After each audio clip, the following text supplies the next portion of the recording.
Silakan subscribe Cerita Cinta YouTube channel. Terima kasih. Sesaat kemudian, Kavi dan Winda duduk berdua di ruang tamu. Winda tidak bisa tinggal di sana sebelum ia tahu kondisi di sana. Maaf sebelumnya, tapi bolehkah aku bertanya sekali lagi? Kavi seolah paham apa pertanyaan selanjutnya dari Winda. Ia hanya mengangguk pelan. Kenapa Pak Arjun ada di sini? Dan ini bukan sekali aku melihatnya di apartemen ini. Jangan bohong padaku.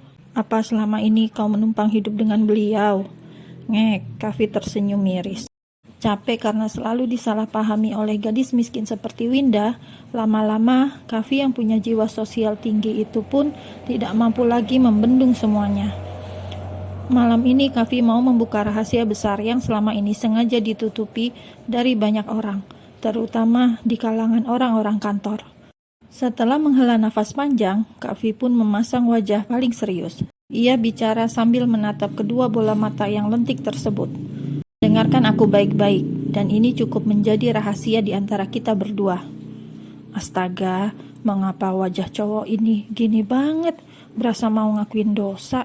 Ya ampun, jangan bilang dia jilatin Bu Venita sekaligus juga Pak Arjun. Kavi, lu parah banget. Batin Winda menatap penuh curiga. Sementara itu, ketika Winda sibuk dengan pikirannya sendiri, Kavi melanjutkan untuk klarifikasi. Biar semua clear malam ini. Tidak ada salah paham panjang yang membuatnya jadi bete sepanjang hari. Pria yang ada di kamar, yang masih mabuk itu, dia abang gue. Hahaha, spontan Winda terkekeh. Mimpi, gumam Winda. Kavi menatap lama, menunggu Winda berhenti menertawakan dirinya. Winda yang terus ditatap secara intens, tiba-tiba menelan kembali senyumnya. Gila, kenapa aku bego banget? Batin Winda sembari menelan ludah. Ia pindai wajah Kavi lekat-lekat. Pria itu tampan, bersih, dengan sedikit bulu seperti pangeran Arab. Ketampanan Kavi bukan seperti pria lokal pada umumnya.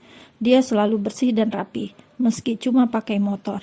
Dan Winda juga tahu helm yang selama ini dipakai Kavi itu helm mahal seperti punya Rosi. Ia pikir hasil Kavi morotin Bu Venita, dan uang 1M itu ia pikir mungkin pinjam dari Pak Arjun. Dan semakin lama dalam kepala Winda, semua kepingan puzzle pun menempati tempat kosongnya masing-masing. Kav, kamu bohong kan? Winda mencoba bertanya langsung, takut ia kembali salah paham. Pria itu menggeleng. Pak Arjun kakak kamu? Kavi mengangguk pelan. Kali ini ia tidak banyak bicara. Winda kan pegawai cerdas, tentunya ia pasti bisa mengartikan semuanya sendiri setelah satu pengakuan darinya. Kenapa kamu gak bilang dari awal? Kamu mau menipuku? Kavi kembali menggeleng. Astaga. Winda tidak percaya, ia masih syok, mengusap wajahnya berkali-kali, kemudian menatap wajah Kavi, lalu menatap pintu kamar yang ada Arjun di dalam sana. Sebenarnya kalau jeli, keduanya ini ada miripnya, sama-sama ganteng. Maaf sikap saya selama ini. Saya akan ganti uang yang kemarin Anda pinjamkan ke saya. Dan untuk bantuannya, sekali lagi terima kasih. Winda menundukkan wajah. Bisa-bisa ia dipecat karena sikapnya yang kadang merendahkan anak bos tersebut. Dengan buru-buru ia beranjak, berdiri mau meninggalkan apartemen Kavi. Rasanya tidak pantas ia berada di sana. Mau kemana? Maaf Pak Kavi, uangnya pasti akan saya ganti, tapi izinkan saya pergi dulu. Saya merasa tidak nyaman di sini.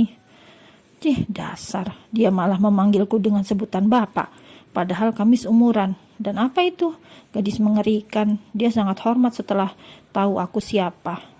Gerutu Kavi. Permisi Pak Kavi. Winda benar-benar pamit undur diri. Kamu pikir aku percaya? Tetap di tempat.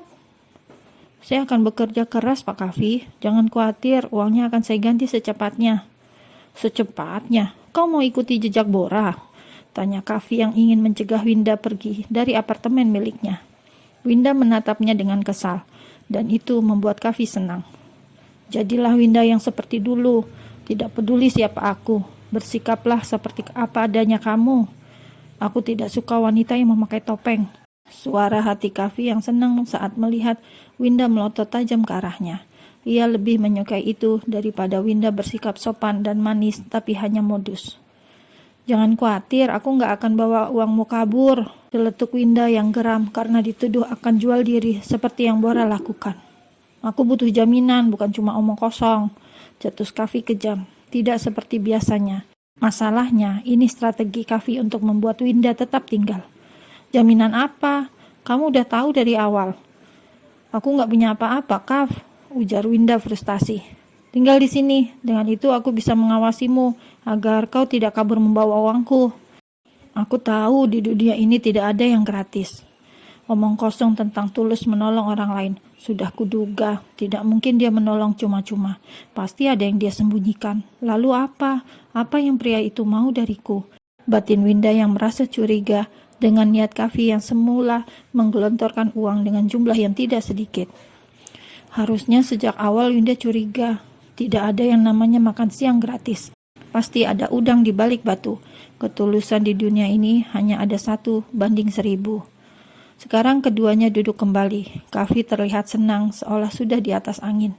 Sementara Winda, ia merasa tidak nyaman.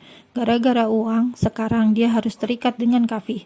Dan parahnya lagi, pria itu ternyata putra terakhir dari pemilik Global Tourshine Group, di mana tempat ia bekerja selama ini. "Saya janji akan bayar, tapi tidak bisa langsung instan. Seperti yang Bapak tahu, saya hanya pegawai kantor biasa. Tapi rasanya sangat berlebihan jika saya harus tinggal di sini, hanya untuk sebagai jaminan. Apalagi kita berdua 2 orang dewasa. Kita hidup di timur, bukan di barat," ucap Winda panjang lebar dengan gaya diplomatis. Terlihat tenang, tegar, dan meyakinkan. Hal itu membuat Kavi cukup tersenyum tipis. Winda, gadis yang sudah tertekan tapi sulit untuk ditekan. Semakin susah diatur, Kavi semakin penasaran. "Lalu bagaimana jika kau kabur tanpa jejak?" celetuk Kavi asal karena sudah kehilangan akal untuk menahan Winda. "Ambil saja KK, KTP, ATM, SIM, dan identitas penting lainnya," jawab Winda, sebab ia juga pusing karena tidak punya apapun untuk dipakai sebagai jaminan. "Itu terlalu klise, lewat calo kau bisa membuatnya lagi dengan alasan kehilangan." "Hish," Winda mendesis kesal dalam hati. "Lalu bagaimana? Saya tidak mungkin tinggal dengan Tuan hanya untuk sebagai jaminan," pungkas Winda. Lama-lama taringnya keluar, seolah lupa bahwa ia sedang bicara dengan Kavi Arkana Mahindra, pewaris paling bontot perusahaan Tourshine. "Anggap kau sewa 1 kamar di sini, dan kerjakan semua pekerjaan rumah di sini. Hitung-hitung kau bisa cicil hutangmu lebih cepat, dan aku merasa tenang karena uangku aman." "Astaga, kau picik juga rupanya," batin Winda dongkol. Winda memutar otak agar bisa keluar dari sana tanpa diteriaki pencuri karena tidak bisa bayar hutang dan tidak mau tinggal di sana untuk jaminan. "Itu bagaimana kalau Pak Arjun tahu? Bagaimana jika dia bertanya kenapa aku di sini?" "Cukup bilang kau pembantu baru di sini," jawab Kavi enteng tanpa beban. "Katakan saja kau butuh uang, jadi kau mencari job lain," sambung pria yang terlahir kaya tersebut. "Pembantu?" Winda tersenyum miris. "Lalu apa? Kau mau mengatakan pada semua orang saat ditanya kenapa tinggal 1 atap? Apa mau menjawab kau kekasihnya?" Sadar Winda, mata Kavi masih jernih. Rasanya sampai kutub mencair pun tidak mungkin kalian menjadi sepasang kekasih. Mimpi. Winda merutuki dirinya sendiri dalam hati. Winda," panggil Kavi yang melihat wanita itu malah melamun memikirkan sesuatu. "Kita bicara besok lagi, bahas besok. Sekarang udah larut, masuk kamar. Jangan lupa kunci, kakakku mabuk. Dan kita tidak tahu apa yang bisa dilakukan orang mabuk." Titah Kavi kemudian saat melirik jam tangan. Malam memang sudah larut. Winda sedikit berpikir, kemudian mengangguk. Sepertinya bisa dibahas besok lagi. Lagian ia juga lelah sekali hari ini. Hanya semalam, ia akan menginap semalam. Sepertinya tidak akan jadi masalah. Ini juga karena kepepet, pikir Winda. "Baik, mari bicarakan hal ini besok pagi. Saya permisi," ucap Winda dengan gaya formal, pakai acara menundukkan wajah sedikit sebagai tanda hormat, dan itu membuat Kavi tersenyum tipis. "Hanya karena tahu siapa aku, kau sekarang sangat hati-hati dalam bersikap. Dasar manusia," batin Kavi kemudian dilihatnya Winda meninggalkan ruang tamu. Setelah itu terdengar suara pintu dikunci.